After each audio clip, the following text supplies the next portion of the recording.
Turning 10 past the hour here in Moscow, Hillary Clinton has been proclaimed the Democratic nominee for the U.S. presidency. The announcement sparked great enthusiasm among her supporters, but a wave of furious protests among the rest. I am so happy. It's been a great day and night. What an incredible honor that you have given me. This is quite a moment. We have not seen a national convention of a major party in the United States be so divided in any time in recent history. Police are in the area. We've seen an armored car. We've seen a number of police trying to disperse them, but they're here and they're angry about the fact that Hillary Rodham Clinton is the nominee for the presidency of the Democratic Party. The whole world is watching. The whole world is watching. The whole world is watching. Call me #NeverHillary. Now, they're angry not just about what they feel is a bias in the media. They're also angry about these emails that were recently leaked, showing that the Democratic National Committee was collaborating with the media and doing everything possible to secure the nomination for Hillary Clinton. What about the content? Why isn't the mainstream media talking about the content of the leaks? I don't care who they want to say is responsible for the leaks. What about what was leaked? They used the, oh God, our enemy Russia, and oh, Donald Trump is to blame for that. Let's make it happen! After all of those scandals happened, and they happened frequently, all of the voter disenfranchisement and voter fraud that happened, people don't feel like it was just like justified or justice was served. We don't want no Hillary! Or whether Hillary Clinton or whether Donald Trump becomes president, the system stays in place. You know, we still have money in politics. We still have a huge income inequality that's going to stay the way it is, you know. The latest polls suggest Clinton faces an uphill struggle to defeat Republican challenger Donald Trump. CNN's survey a day before the Democratic convention gave Trump a 5-point lead at 44% to Clinton's 39%. And numbers from Reuters released on Tuesday also put Trump ahead. RT's Gayane Chichikan now looking at the scandals that continue to hurt Hillary Clinton's presidential bid. Hillary Clinton's sources of income make many Americans worried about whose interests she will protect if she becomes president. After Secretary Clinton left the State Department, corporations and large interest groups paid her over $21 million in speaking fees. In response to why, for just 3 speeches, Wall Street investment giant Goldman Sachs paid her $675,000, Hillary Clinton shrugged. Did you have to be paid $675,000? Well, I don't know. That's what they offered. So. According to the Associated Press, almost all corporations, trade associations, and other groups that paid for or sponsored Secretary Clinton's speeches have actively sought to sway the government, either through lobbying or bidding for contracts. In fact, 1/3 of them were government contractors.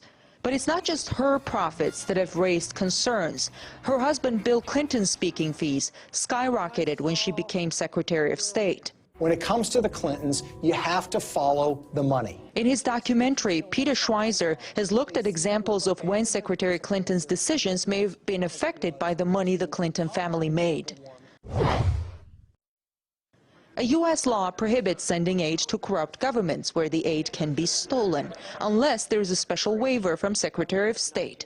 Nigeria received such a waiver from Secretary Clinton around the same time as Bill Clinton was paid $1.4 million for 2 speeches in Nigeria, unprecedented for that African nation. In 2010, the U.S. warned Swedish telecommunications company Ericsson that it was violating sanctions against Iran. Ericsson paid Bill Clinton $750,000 for a single speech in 2011, and 1 week later, Hillary Clinton's State Department unveiled its new sanctions list for Iran that did not include telecommunications. It was a massive win for Ericsson. In the wake of the devastating earthquake in Haiti, Bill and Hillary Clinton oversaw the distribution of billions of dollars allocated for Haiti's recovery. During that time, Haiti gave a gold mining concession to a company called VCS Mining, whose board of directors was suddenly joined by Hillary Clinton's brother, Tony Rodham. If you look at the Clintons and the promises that were made and the results that actually followed, it is a tragic story of crony capitalism gone awry. Hillary Clinton said she received money from all kinds of groups and companies and it never affected her decision-making. Many find it difficult to believe when they look at her track record, including Clinton's support for trade agreements, which wiped out hundreds of thousands of jobs in the U.S. and greatly benefited wealthy multinational corporations. In Washington, I'm Ganesh Shakyan, RT. We spoke to Daniel McAdams from the Ron Paul Institute. He thinks Clinton will wriggle free from any scandal, no matter how serious. She's having big problems, but she is the candidate of Wall Street more than anyone, more than Donald Trump, certainly more than Bernie Sanders. So the idea that someone who is Wall Street to campaign as someone who's going to crack down on Wall Street, talk about putting the fox in the henhouse, it's absolutely not going to work. It's not going to convince a lot of people, I don't think. Hillary said something the other day that she meant in a different way, but it came out very funny. She said there's one set of rules for everyone else and then there's one set of rules for me. She meant it that she's picked on more, but the rest of us understand it, that she can get away with just about anything.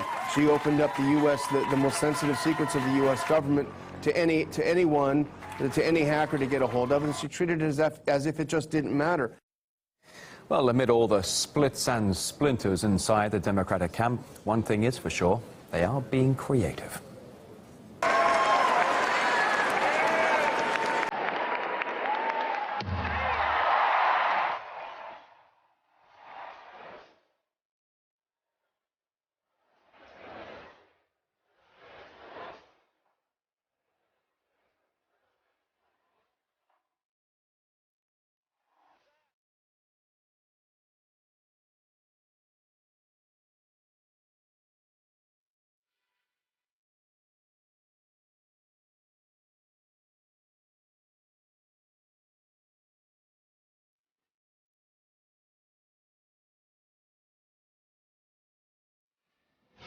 All right, still to come here on the program on RT International. American police boosting their personal security as the police department spends millions on brand new beefed-up gear after a string of police killings this month. With the White House, though, set to review the ban on Army-style equipment for police.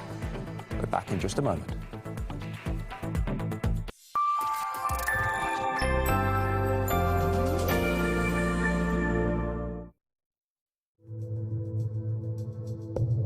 To make up their own minds. Pluralism, not bigotry. Better informed. All indisputable principles, right? The traditional press are always accusing us of propaganda and lies, of political bias. They try to teach us how to be journalists and not take sides. But you know what? Turns out our teachers are the cheaters.